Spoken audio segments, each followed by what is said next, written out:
हरि चरणा चितराची गिरधर जन्म मरण रासाथी गिरधर जन्म मरण हो याए नाय बिसरू में दिन राती याए बिसरू में दिन राती गिरधर जन्म मरण रासाथी गिरधर जन्म मरण रासाथी। भैया संसार में चाहे आप कितनी भी उपलब्धियों को प्राप्त कर लो, कितनी भी श्रेष्ठताओं को प्राप्त कर लो, और अब मैं कह सकता हूं कितनी भी कथाएं प्रवचन कर लो, ये संसार आपका कभी ना था, ना होगा, ना हो सकता है। लाल जी हमेशा आपके थे, हमेशा आपके हैं, हमेशा आपके रहेंगे। बहुत आसान होता है और किसी के ऊपर कुछ भी बोल देना, और उसमें भी विशेष रूप से अगर कोई कथा वक्ता हो, अगर कोई आध्यात्मिक व्यक्ति हो, क्योंकि उसका स्वभाव है वो मौन रहता है। आध्यात्मिक व्यक्ति का स्वभाव क्या? सबसे पहला परिचय आध्यात्मिक व्यक्ति का यही है कि वो मौन रहेगा, वो कुछ नहीं बोलेगा, और जो बोलने लग जाए वो आध्यात्मिक नहीं है, वो भक्त नहीं है, वो भक्ति पथिक नहीं है। जो बोलता हो, जो चिल्लाता हो, जो शोर मचाता हो, जिसका विवाद में रुचि हो, वो भक्ति पथिक नहीं हो सकता। कभी सुना किसी चरित्र में, किसी प्रसंग में कि मीराबाई ने लड़ाई की? कभी सुना कि गोस्वामी तुलसीदास जी ने युद्ध किया? कभी सुना कि किसी भक्त ने अपने विद्वेषियों के साथ में, विद्रोहियों के साथ में, या अनर्गल बोलने वालों के साथ में कुछ कहा? कुछ नहीं, सब मौन रहे। क्यों? उन्हें फुर्सत कहां अपने ठाकुर जी को याद करने से।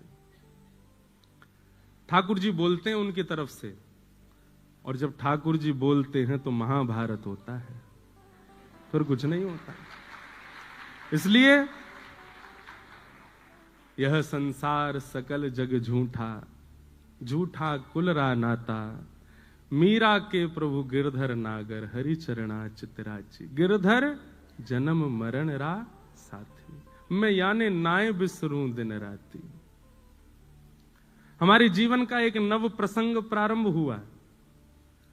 बहुत लोगों ने प्रेम दिया, बहुत लोगों ने स्नेह दिया, बहुत लोगों ने आशीष दिया, पर मुख में दांत 32 हैं, जीभ बार बार गड्ढे पे ही जाती है।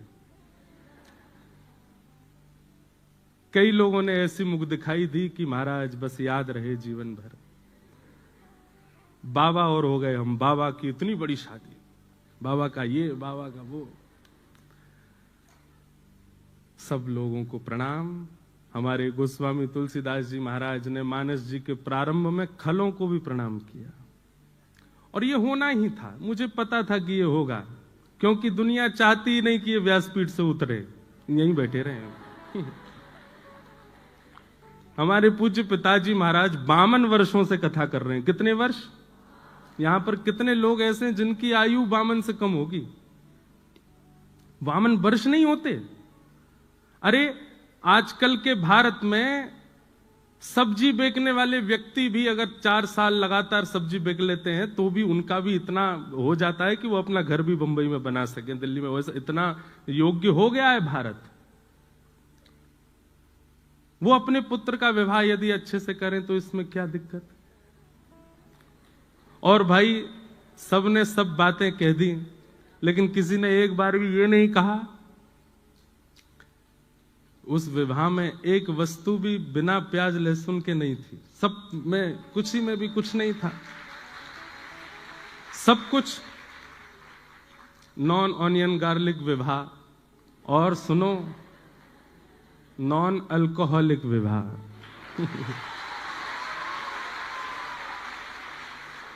मुझे बहुत लोग बोले ये बोलना, वो बोलना, ये मत बोलना, ये। मैंने कि मैं कुछ नहीं, कथा करने जा रहा हूं। भट्टी जी ने मुझको आमंत्रित किया है, पर ठीक है, बोलना तभी चाहिए जब साथ में कोई खड़ा हो।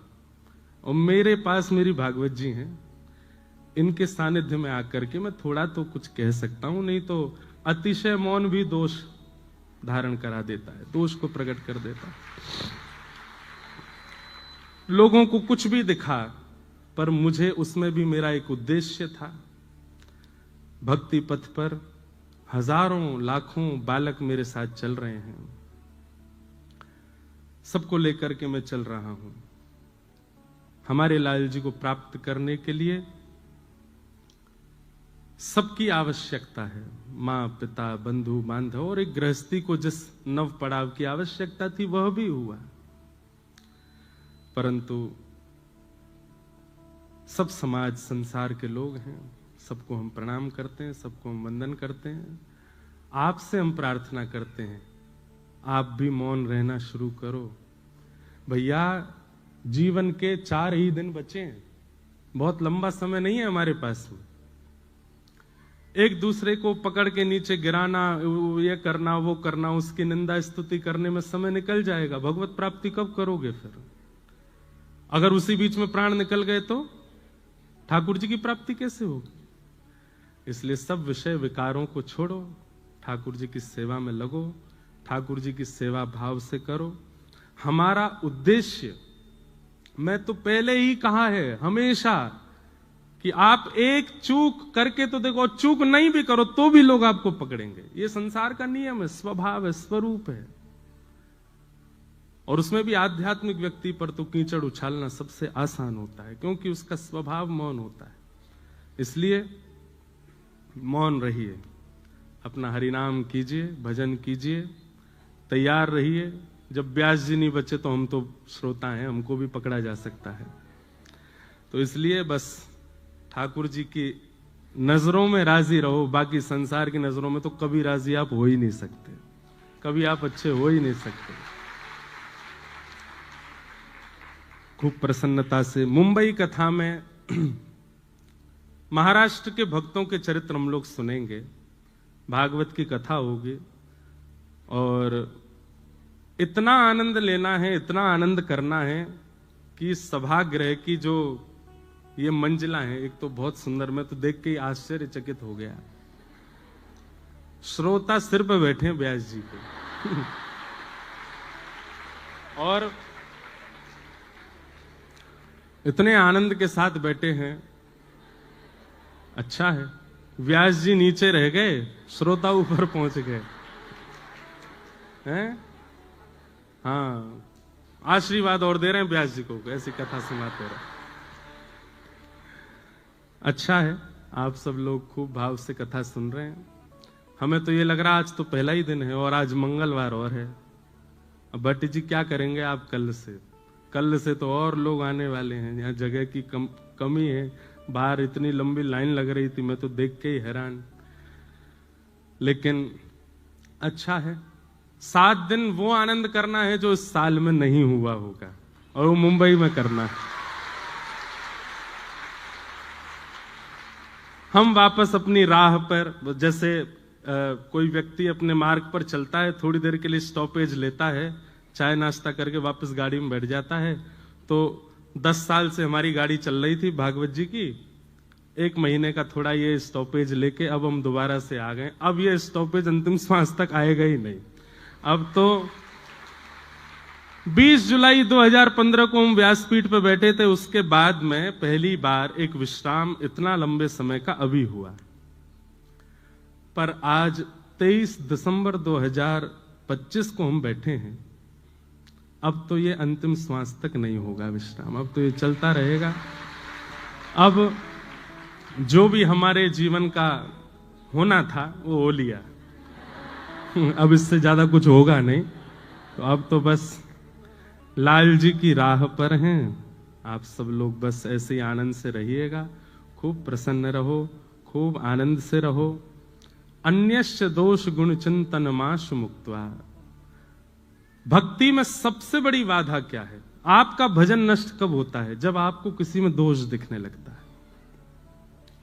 और आपके भजन का फल क्या है? आपको दोषी में भी गुण दिखने लग जाए, ये आपके भजन का फल है। अत्यंत दोषी व्यक्ति, जिसके 100 लोगों ने आपसे बुराई कर दी, और वो व्यक्ति आपके सामने आए तो आपको उसमें भी गुण दिख जाए, ये स्वभाव पता किसका है? ठाकुर जी का है। हमसे ज्यादा अधम कोई नहीं, हमसे ज्यादा दोषी कोई नहीं, लेकिन हम जब भी ठाकुर जी के सामने जाते हैं वो हमारे दोष नहीं देखते हैं।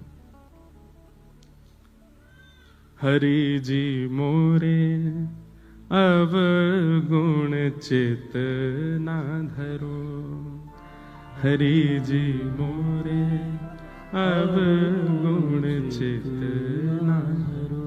ठाकुर जी अवगुण देखते भी नहीं। अगर ठाकुर जी का स्वभाव मेरे आपके जैसा होता अवगुण देखने का, तो सिद्धि विनायक मंदिर के कपाट कभी नहीं खुलते। गणेश जी बंद करके बैठ जाते, बोले ये योग्य ही नहीं है मेरे सामने खड़े होने के, नहीं दूंगा मैं दर्शन।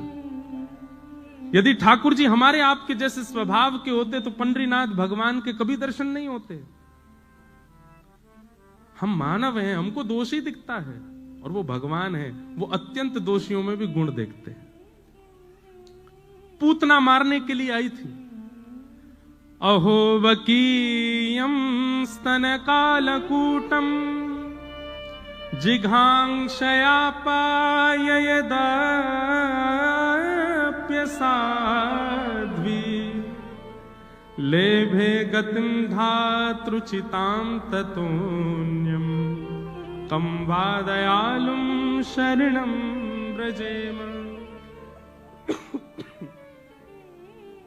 पूतना अपने पयोधर में विष लगा करके भगवान को मारने के लिए आई, और भगवान ने उसके पयोधर का पान करके उसको कौन सी गति प्रदान की? जो माता यशोदा को प्राप्त होनी चाहिए, जो भगवान की मां को गति प्राप्त होनी चाहिए, ठाकुर जी ने वो गति पूतना को प्रदान कर दी। देवताओं ने ठाकुर जी से प्रश्न किया, आपने ऐसा क्यों किया? आपने पूतना में ऐसा क्या देखा जो उसको मातृगति प्रदान कर दी? भगवान कहते हैं उसका कुल अच्छा नहीं, उसकी जाति अच्छी नहीं, उसका नाम अच्छा नहीं, उसका स्वभाव अच्छा नहीं, उसका कर्म अच्छा नहीं, कुछ भी तो अच्छा नहीं था, फिर उसको गति क्यों प्रदान कर दी आपने? तो भगवान कहते हैं उसकी मारने का तरीका हमको अच्छा लगा। जैसे मां पयोधर पिलाती है, ऐसे पयोधर पिला के मारने आई थी, इसलिए हमको अच्छा लगा। देखो कैसे है ठाकुर जी, वो अत्यंत दोषी में भी गुण देखते हैं, और हम अत्यंत गुणवान में भी दोष देखते हैं। इसमें दोष क्या है? इसमें कमी क्या है? इसमें बुराइयां क्या है? इसकी गलतियां क्या है? और यही हमारे भजन का सारा फल नष्ट हो जाता है। इसलिए मैं हमेशा से कहता आया हूं, ये आज की कथा में कह रहा हूं या अपने ऊपर कोई बात रख करके कह रहा हूं, नहीं, मैं प्रिपेयर्ड था कि मेरे पीछे पड़ेंगे लोग, मुझे पता था, मुझे पता था कि ये सब होना है, क्योंकि मैं कथा कहता हूं, और कथा कह नहीं रहा हूं, आपको नहीं सुना रहा हूं, मुझे स्वयं को भी सुनाता हूं। और सत्य बता रहे हैं, ये 10 वर्ष की कथा ही मुझे पिछले 10 दिनों से जिवा रही थी, मेरी ही कथा, कि मैं प्रसन्न हूं, मैं आनंद में हूं, मैं संभला हुआ हूं, मुझे कोई दिक्कत नहीं। क्योंकि कथा ऐसा निर्माण करती है, 2 चीजें आपके चित्त में आती हैं, एक तो दोष दृष्टि खत्म होती है, और दूसरा मौन रहना सीख जाते हो, लेट गो करते हो चीजों को, ठीक है जाने दो, ये दुनिया का अंत नहीं है, दुनिया इससे भी खतरनाक होगी आगे। हम व्यास मंच से बैठ करके कह रहे हैं इससे भी ज्यादा खतरनाक होगी मेरे लिए, आपके लिए, पर आपका उद्देश्य दुनिया है ही नहीं, आपका उद्देश्य दुनिया की प्रसन्नता है ही नहीं, आपका उद्देश्य ये है। इसलिए दुनिया क्या कहे उसकी चिंता मत कीजिएगा, कौन अच्छा कर रहा है कौन बुरा कर रहा है चिंता मत कीजिएगा, अपना समय व्यर्थ मत करो, भजन करो, ठाकुर जी के जीवन उनकी प्राप्ति में लग जाओ आगे।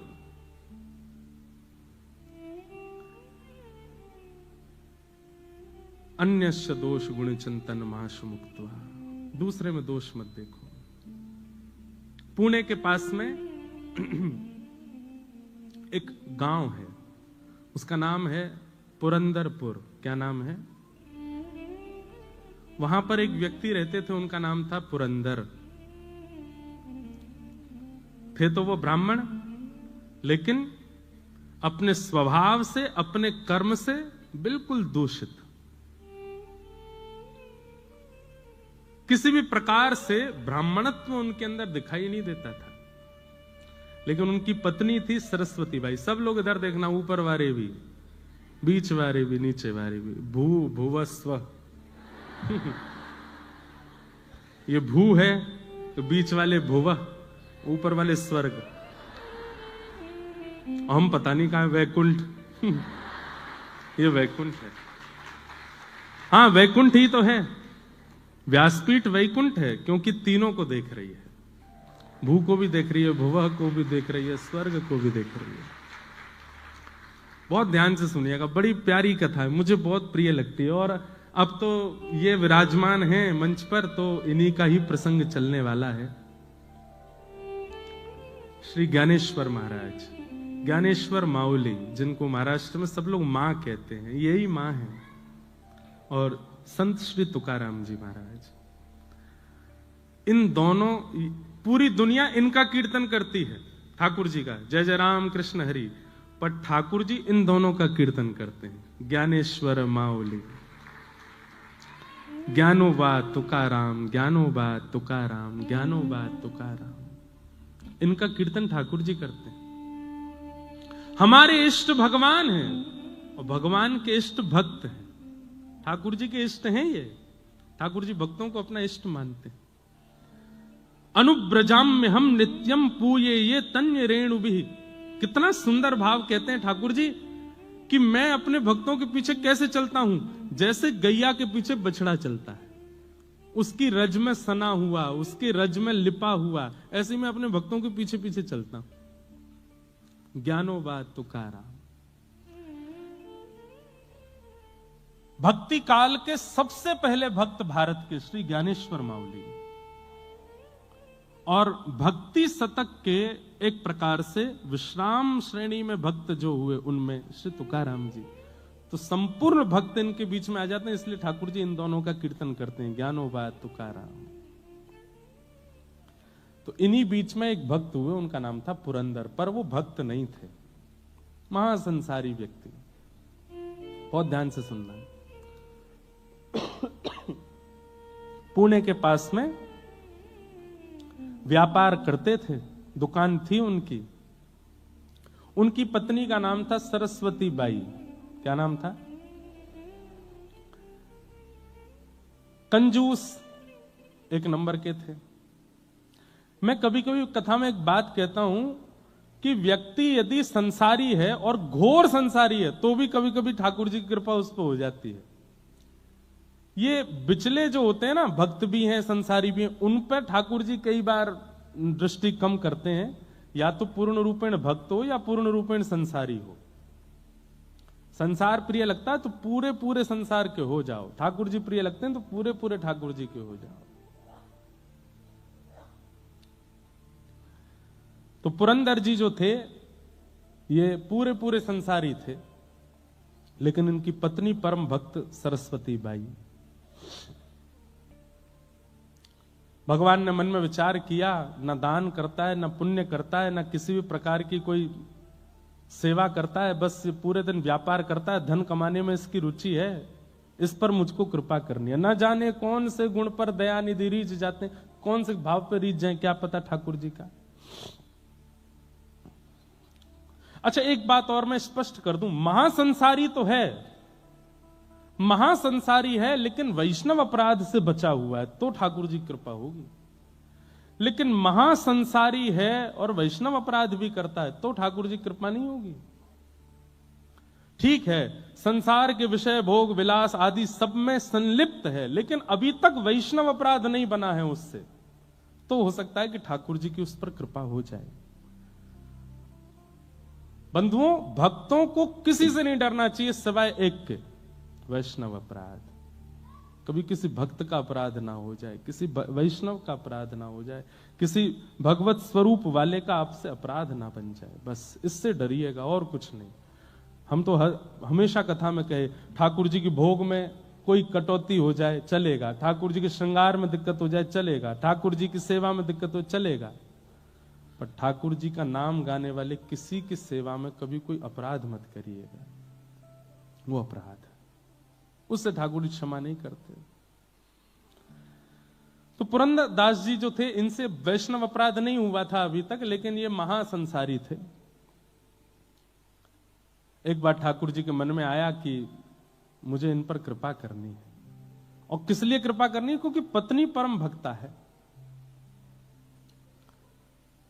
तो ठाकुर जी एक दीनहीन से ब्राह्मण बनके, यही पंडरीनाथ भगवान दीनहीन से ब्राह्मण बनके पहुंच गए। और पहुंच करके पुरंदर दास जी की दुकान पर जाके खड़े हो गए। पुरंदर दास जी बोले, कहो क्या चाहिए? सेठ जी, कुछ नहीं चाहिए, मैं तो एक गरीब ब्राह्मण हूं, मेरी बेटी विवाह के योग्य हो गई है, उसका विवाह करना है, पर जो वर पक्ष के लोग हैं उन्होंने कुछ मांगे रखी हैं, वैसा विवाह नहीं होगा तो विवाह टूट जाएगा। आप कृपा करके मेरी थोड़ी सहायता कर दो, मैं धीरे धीरे आपका कर्जा चुका दूंगा। पुरंदरदास जी बोले, तुमको पूरी नगरी में मैं ही मिलाऊं मांगने के लिए? कहीं और चले जाओ, किसी और से मांग लो। नहीं नहीं नहीं, आपके रूप से ऐसा लगता है आप बड़े दयावान हो, आप जल्दी कृपा कर दोगे, आप ही दे दो, कुछ दे दो मुझे।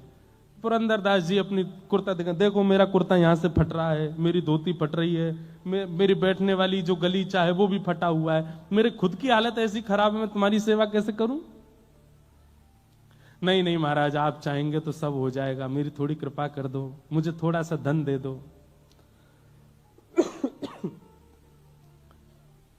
पुरंदरदास जी बार बार अपने सेवकों कहें, इसको भगाओ यहां से, इसको भेजो यहां से, ये मांग रहा है, मैं मुझ में देना नहीं चाहता इसको। सब लोग इधर देखिएगा, ध्यान से सुनिएगा। लेकिन ठाकुर जी हट कर लें तो कौन समझा सके? यहां दुनिया के लोग जिद पे अड़ जाते हैं तो नाक में दम हो जाता है, ठाकुर जी अगर जिद कर लें, दुनिया बनाने वाले, तो उनको कौन समझाए? ठाकुर जी तो वहीं बैठ गए दुकान के बाहर ही, बोले जाऊंगा तो आपसे लेके ही जाऊंगा और कहीं नहीं जाऊंगा, और नहीं तो मेरी बेटी का ब्याह टूटेगा, उसका जो अपराध होगा वो आपको लगेगा। पुरंदर बोले, ये कोई बात है? जान ना पहचान, एक तो मुझसे पैसा मांग रहे हो, ऊपर से मेरे को दोष भी दे रहे हो। बोले दे दीजिए ना, आप सब कर सकते हैं। तो पुरंदर दास जी बोले, चलो एक काम करते हैं। बोले क्या? तुम मुझे कोई अमूल्य वस्तु दे दो और उसके बदले में तुम्हें पैसे दे दूंगा, और तुम्हारा अता पता तो कुछ है नहीं, कहीं तुम भाग गए पैसा लेके, तो अपनी कोई मूल्यवान वस्तु मुझे दे दो और मुझसे पैसा लेकर के चले जाओ, और जब तुम्हारा ब्याह हो जाए, चुकाने लायक स्थिति हो जाए, तुम वस्तु मुझसे वापस ले लेना, पैसे मुझे दे देना। घनघोर कंजूसाई की पराकाष्ठा, दे ही नहीं सकते बिना किसी प्रयोजन के। ठाकुर जी बोले, मेरे पास तो कुछ भी नहीं है, मैं कहां से लेके आऊं? बोले तो भैया देखो, अब मैं राजी हो गया हूं। हाँ भाई, नगर के लोग इकट्ठे कर लिए, देखो मैं इनको देने को तैयार हूं, पर मैंने एक शर्त रखी है, ये अपनी कोई वस्तु मुझे दे दें, बदले में पैसा ले जाएं, बेटी का ब्याह कर लें, जब चुकाने की स्थिति हो तब वापस अपनी सामग्री लेके मुझे पैसा दे जाएं, कोई बुराई है? संसार के लोग बोले, नहीं नहीं बिल्कुल ठीक है भैया, इतना तो करना चाहिए। ठीक है भैया, मैं जाता हूं, कुछ लेकर के आता हूं। लेकिन भैया ये भगवान हैं, इनकी चतुराई के आगे किसी की नहीं चलती। ठाकुर जी बोले, मैं अभी आता हूं कुछ लेकर के। बोले हाँ जाओ, लेके आओ। भगवान सीधे पुरंदर दास के घर पहुंच गए। घर में सरस्वती बाई बैठी थी, द्वार पर आकर के रोने लगे, गिरने लगे, सिर पटकने लगे। सरस्वती बाई तो परम भक्त थी, उसके अंदर तो दया आ गई, दौड़ करके आई, अरे अरे महाराज जी क्या कर रहे हो आप ऐसी स्थिति क्यों हो गई, इतने विचलित क्यों हो रहे हो, क्या बात है बताइए। पूरी बात बताइए। मेरी बेटी का ब्याह है, मैं पैसे लेने आपके पति के पास गया हूं, उन्होंने देने से बिल्कुल मना कर दिया। मैं दूसरी जगह गया, वहां भी मना कर दिया। मैं तीसरी जगह गया, मैं पूरे नगर में घूम गया। लेकिन फिर ठाकुर जी एक बात बोले, ये नहीं कहा आपके पति, ये कहा एक राजी हो गया देने को, लेकिन उसने कहा है बदले में कोई वस्तु दो और पैसा ले जाओ। मैं कहां से कोई वस्तु दूं? मेरी बेटी का ब्याह है, कुछ कृपा करो, आप कोई वस्तु मुझको दे दो। सरस्वती बाई बोली कि मेरे पति इतने कंजूस हैं कि मेरे सारे गहने भी तिजोरी में रखते हैं, मैं क्या दूं आपको। लेकिन भक्त का एक स्वभाव होता है, वो किसी के नेत्रों के आंसू देख करके पिघल जाता है। संत हृदय नवनीत समाना, संत का हृदय, भक्त का हृदय मक्खन के जैसा होता है, दूसरे के ताप से पिघल जाता है। सरस्वती बाई देख नहीं पा रही थी जिस विचलनता में वो व्यक्ति था। अपनी नाक में केवल एक कांटा जैसा पहना था सोने का, तुरंत उसको निकाल करके कहा मेरे पास में यही है और कुछ भी नहीं है। अगर इससे आपकी बेटी का ब्याह तो नहीं हो पाएगा, पर थोड़ी सहायता तो हो जाएगी, मैं ये आपको दे देती हूं, आप ले जाओ। भगवान बड़े प्रसन्न हो गए, जय हो जय हो। ठीक है, ऐसी थोड़े थोड़े बूंद से ही सागर भर जाएगा, गागर भर जाएगा। आपने थोड़ा दे दिया, कोई और दे देगा, लाइए दे दीजिए। नाक का वो सामग्री उतार करके दे दी। ठाकुर जी लेकर के सीधे पुरंदरदास के पास ही पहुंचे। तुमने कहा था कि कोई वस्तु दे दो, उसके बदले तुम पैसा दोगे, लो वस्तु, लाओ पैसा दो। पुरंदरदास ने जैसे ही देखा, ये तो मेरी पत्नी का ही नाक का कांटा है, तुम कहां से लाए? बोले इससे तुमको क्या, तुमने कहा था कि वस्तु दो और धन ले जाओ, वस्तु दे दी, अब धन दे दो। भैया ठाकुर जी जैसा स्क्रिप्ट राइटर नहीं देखा मैंने। आपकी बंबई नगरी में एक से एक राइटर होंगे, एक से एक प्रोड्यूसर, डायरेक्टर, स्क्रिप्ट राइटर होंगे, पर ठाकुर जी जैसा कोई नहीं है। हम आप सबकी स्क्रिप्ट इतनी खतरनाक लिख रखी है उन्होंने, कल क्या हो जाए पता नहीं, कुछ पता नहीं है, कब कहां किसके कैसे मोड़ देते हैं। जय हो। ये डायरेक्टर हैं, ये प्रोड्यूसर हैं, लेकिन जैसे वो एक होता है ना, ये तो चलो स्क्रिप्ट वगैरह इन्होंने लिखी, डायरेक्ट आदि इन्होंने की, पर कई बार एक्टर को अपने परफॉर्मेंस देने में थोड़ी दिक्कत होती होगी, तो एक अब मेरे को पता नहीं है इतना ज्यादा, पर बीच कोई सहायक डायरेक्टर भी होता है ना, वो आके समझा दे तुम ऐसा करोगे तो भक्तजन जो है ये सहायक डायरेक्टर हैं, ये आकर के संभालते हैं। बोले घबराओ नहीं, ठाकुर जी ने स्क्रिप्ट भले ही खतरनाक लिखी है, लेकिन तुम कर सकते हो। इन भक्तों के चरित्र से हमको एक बल मिल जाता है, हमको एक राह मिल जाती है, हमको थोड़ा संबल मिल जाता है, और हम अपनी जीवन की इस मूवी में अच्छा निर्वहन कर लेते हैं। लिखा ठाकुर जी नहीं है सब कुछ, ईच एंड एवरीथिंग, सब कुछ। तो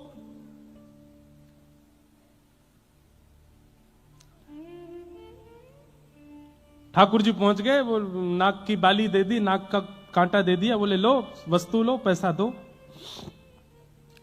तो पुरंदर को यह बात पता है कि मेरी पत्नी स्वभाव से बड़ी दयावान है, और उसी ने दया करके बिना मुझसे पूछे, बिना मेरी आज्ञा के अपनी नाक की एक कांटा निकाल करके दे दिया। इसको तो मैं पैसा दे देता हूं, लेकिन आज अपनी पत्नी को नहीं छोड़ूंगा। भगवान को जितना जरूरत थी उतना पुरंदरदास ने दे दिया, और उस नाक के कांटे को अपनी तिजोरी में रख के ताला लगा करके, और दुकान में जो काम करते थे सबसे कहा आप सबकी छुट्टी है, जाओ। सेठ जी अभी तो समय हुआ नहीं, नहीं आज जाओ। और ताम्रवर्ण हो रहा था मुक्का, आज अपनी पत्नी को नहीं छोड़ूंगा। दुकान बंद की। तो दुकान में एक कार्य करता था, वो इनकी पत्नी को बहुत मानता था, उसकी भी वो सहायता करती थी। वो दौड़ करके पहले ही पहुंच गया, तो बोले मां आप अपनी रक्षा कर लीजिए। क्यों, आपकी नाक का कांटा कहां है? बोले वो एक दीनहीन सा ब्राह्मण आया था, उसकी बेटी के ब्याह के लिए कुछ मांग रहा था, मुझे कुछ था नहीं, मैंने दे दिया। बोले उसने जाके आपकी नाक का कांटा ही पुरंदरदास जी को देके पैसा ले लिया। अब वो आपके ऊपर आ रहे हैं, बड़े रोष में हैं और कुछ करने की स्थिति में हैं। मां आप अपनी रक्षा करना। सरस्वती बाई घबरा गई। घर में चित्र लगा था श्री पंडरीनाथ भगवान का, चरणों में प्रणाम किया। मैंने कुछ अपराध नहीं किया, केवल वैष्णव भक्त की सेवा की, और उसके फल में अगर पतिदेव मारने के लिए आ रहे हैं तो मैं अपने पति को रोष युक्त नहीं देख सकती। मैं पतिव्रता नारी हूं, मैं अपने पति को सदा प्रसन्न मुद्रा में देखना चाहती हूं, मैं अपने पति को सदा आनंद मुद्रा में देखना चाहती हूं। वो उठा करके मुझ पर कुछ प्रहार करें, ये उनका राक्षस स्वरूप मैं देख नहीं पाऊंगी, मुझसे देखा नहीं जाएगा। लेकिन वो मानेंगे नहीं, वो आकर के मुझ पर प्रहार करेंगे, मैं उनको उस रूप में नहीं देखना चाहती। इसलिए पंडरीनाथ, आत्महत्या करना वैसे तो महापाप की श्रेणी में आता है, पाप नहीं महापाप। 2000 वर्ष के लिए नरक योनि और कितने हजार वर्षों के लिए प्रेत योनि प्राप्त होती है उसको, जो इस प्रकार से आत्महत्या करे। आत्महत्या करना वैसे तो महापाप है, पर मैं अपने पति को इतने रोष में नहीं देख सकती, इसलिए मैं आत्महत्या कर रही हूं। और विष लेकर के अपने मुख की ओर जैसे ही लेने लगी, नेत्रों से आंसू, सामने पंडरीनाथ भगवान का चित्र है, और बार बार कह रही है, पंडरीनाथ मुझे क्षमा कर देना, मुझसे अपराध, मैंने अपराध नहीं किया, लेकिन मैं अपने पति को ऐसे नहीं देख सकती। जैसे ही विषपान करने लगी, इतनी खन्न से आवाज हुई, ऊपर से ठाकुर जी के चित्रपट के पास से ही वो नाग का कांटा आकर के कटोरी में गिरा, और जैसे ही वो कांटा कटोरी में आकर के गिरा, इतने में ही पति का आना हुआ। पति ने आकर के किवाड़ बंद करी, ढूंढने लगा कोई सामग्री मिले मुझे, और कुछ हाथ में लेकर के खड़ा हो गया सामने। ए सरस्वती बाई जी, तेरे नाक का कांटा कहां है, जल्दी दिखा मुझे। उसने तुरंत कटोरी में जो विष था उसमें हाथ डाल करके निकाला और दिखा दिया, बोले ये है। पुरंदरदास बोले इधर दिखा, देख करके देखा तो वही कांटा था। बोले असंभव, ये हो ही नहीं सकता, ये तो मैं अपनी तिजोरी में रख करके ताला लगा करके आया हूं, तेरे पास कैसे आ गया? रुक, यहीं रुक, मैं अभी आता हूं। दौड़ करके अपनी दुकान पर फिर से गए, दुकान खोल करके, तिजोरी खोल करके देखा तो कांटा वहां नहीं था। लौट करके आए, ये कैसा जादू सीख के आई है तू? वो कांटा मेरे पास मैंने बंद करके रखा, तेरे पास दोबारा कैसे आया, और ये सब व्यवस्था कैसे बनी, मुझे जल्दी बता। नेत्र भर गए आंसुओं से, और चरण पकड़ करके बोली, सब पंडरीनाथ की कृपा है। एक विरक्त एक परम ब्राह्मण मेरे द्वार पर आके रोने लगा, मैंने उसको दिया, मुझे पता चला कि उसने वो कांटा जाके आपको दिया, और आप रोष में मुझे मारने आ रहे हैं। मैं आपको उस रूप में नहीं देखना चाहती थी, इसलिए विषपान कर रही थी, पंडरीनाथ के सामने रो रही थी कि हे पंडरीनाथ, मैं अपने पति को ऐसे नहीं देख सकती, मैं आत्महत्या कर रही हूं। उसी समय पता नहीं कहां से ये कटोरी में गिर गया। मुझे तो ऐसा लगता है वो ब्राह्मण कोई और नहीं थे, वो साक्षात पंडरीनाथ ही थे। मुझे और आपको अपने चरणों में लगाने के लिए, स्वीकार करने के लिए, अंगीकार करने के लिए ये पूरी लीला की थी। पुरंदरदास के नेत्र बंद हो गए और वो छवि दिखने लगी, कैसे मेरी दुकान पर आकर के बार बार कह रहे थे कि धन दे दो, मेरी बेटी का ब्याह है, उसके लिए थोड़ी सेवा कर दो। वो स्वरूप बार बार दिखे, और जो वृद्ध ब्राह्मण का स्वरूप था वो नेत्रों में अब वृद्ध ब्राह्मण नहीं दिख रहा है, सांवरे सलोने ठाकुर जी ही दिख रहे हैं कि वही द्वार पर खड़े थे, वही मांग रहे थे, वही बार बार जिद कर रहे थे। पुरंदरदास रोने लगा, पत्नी का हाथ पकड़ा, देवी अभी चलो। बोले कहां? बोले पंढरपुर चलो। उसी समय अपनी पत्नी के साथ घर बार सब छोड़ करके पंढरपुर चले गए, और ईंट पर खड़े हुए अपनी भुजा पर हाथ रख करके श्री पंडरीनाथ भगवान के सामने जाकर के पुरंदरदास ने अपने जीवन का शेष समय ठाकुर जी को अर्पित कर दिया। ठाकुर जी के जीवन को अर्पित हो गए। कान पकड़ के क्षमा मांगी, नाथ मुझे क्षमा कर दो, मैंने अपराध किया। और पुरंदरदास जी का फिर नियम हो गया, हर दिन जाते और ठाकुर जी से केवल क्षमा मांग करके ये कहते, मुझे दंड दीजिए, मुझे दंड दीजिए। जितना मेरी दृष्टि में मुझे समझ में आया, अधिक भी हो सकते हैं। भगवान से पीड़ा दो लोगों ने मांगी है, या तो द्वापर युग में कुंती ने मांगी है या कलयुग में पुरंदरदास ने मांगी है। ठाकुर जी से पीड़ा मांगी। वहां कुंती भगवान से कहती है कि नाथ मेरे जीवन में पीड़ा दे दीजिए, दुख दे दीजिए, दारिद्र्य दे दीजिए, कष्ट दे दीजिए। और यहां पुरंदरदास नित्य पंडरीनाथ भगवान से कहते हैं कि मुझे कष्ट दे दीजिए, दुख दे दीजिए। क्यों? क्योंकि मैंने आपके रूप को नहीं पहचाना, आपके स्वरूप को नहीं जाना। नित्य ठाकुर जी से प्रार्थना करते। एक दिन ठाकुर जी प्रसन्न होकर प्रकट हो गए और प्रकट होकर के बोले, ए पुरंदरदास, क्या रोज कहता है कि मुझे कष्ट दे दो, मुझे दंड दे दो। बोले, प्रभु जब तक दंड नहीं दोगे मेरे हृदय को शांति नहीं मिलेगी। बंधुओं, ये भी एक वैष्णव का स्वरूप है। बहुत ध्यान से सुनिएगा। गलती करने के बाद अपने अपराध का बोध तो सबको हो जाता है, पर अपराध बोध में ठाकुर जी से प्रार्थना करना कि इस अपराध का थोड़ा दंड मुझे दीजिए, ये वैष्णव ही कर सकता है।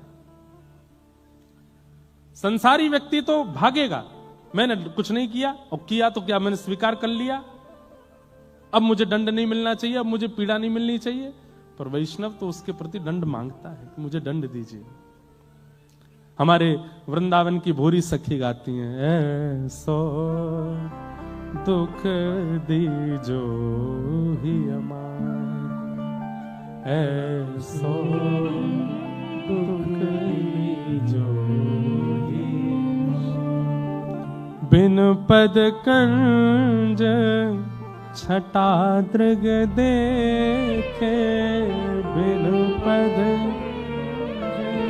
छटा दृग देखे, को सुहावे नाही, ओ को सुहावे नाही, ऐसो दुख दीजो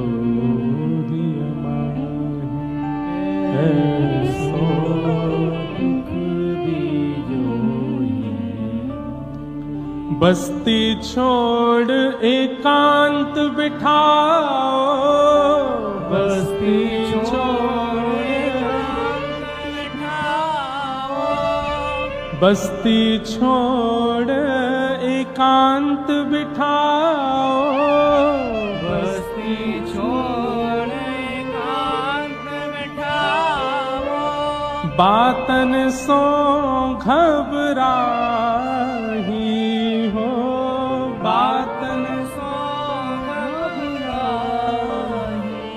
भोरिए से दुख बिन प्यारी, भोरिए से दुख बिन प्यारी, जीवन व्यर्थ गवाही, ऐसो दुख दीजो ही अमार, ऐसो दुख दीजो।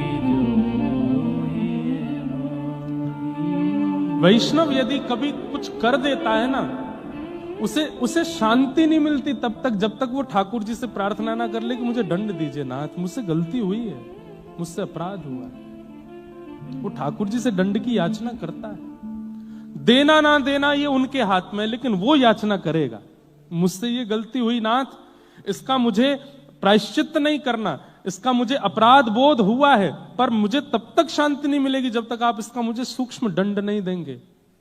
वो दंड की याचना स्वयं करता है ठाकुर जी से। पुरंदरदास जी कहने लगे, नाथ मेरे द्वार पर आकर के आप मांग रहे थे और मैंने शाम तक बिठा करके आपको रखा, दंड तो मुझे मिलेगा, तब तक मुझे शांति नहीं मिलेगी, दंड दीजिए। तो ठाकुर जी बोले, ठीक है हम एक दंड देते हैं। क्या? भारतवर्ष में जितने भी तीर्थ हैं और जितने भी मेरे मंदिर हैं, सबका पत्नी सहित दर्शन करके आओ, यही दंड है तुम्हारे लिए, जाओ। पुरंदरदास बोला, ये दंड है, ये दंड है, ये तो मेरे लिए आशीर्वाद है, ये तो मेरे लिए और सुख की स्थिति है, दंड दीजिए। तो ठाकुर रुक्मणी जी बोली, तो फिर एक काम करो। बोले, क्या? जिस जिस तीर्थ में जाओगे वहां की मातृभाषा, वहां की जो लोक भाषा है, उस भाषा में एक पद गा करके वहां के ठाकुर जी को रिझाओ, ये दंड है। चलो, हाँ, इसमें थोड़ा परिश्रम है। मैं महाराष्ट्र का हूं, मुझे मराठी आती है। अब मैं दक्षिण जाऊंगा, आंध्र प्रदेश जाऊंगा, केरला जाऊंगा, वहां जाऊंगा, वहां की भाषा में वहां का कीर्तन बनाना मेरे लिए कठिन होगा। ये दंड उचित है। और ये दंड पंडरीनाथ भगवान ने, इसको कहते हैं उत्सव दंड। उत्सव भी हो रहा था, दंड भी हो रहा था। अपनी पत्नी के साथ भारत के एक एक तीर्थ में गए और वहां की भाषा में जाकर के पुरंदर दास जी ने कीर्तन गाया, ठाकुर जी को रिझाया। ऐसे हमारे श्री पंडरीनाथ हैं। ये किसको कैसे, कहां से, किस भाव से स्वीकार कर लेते हैं भगवान जाने।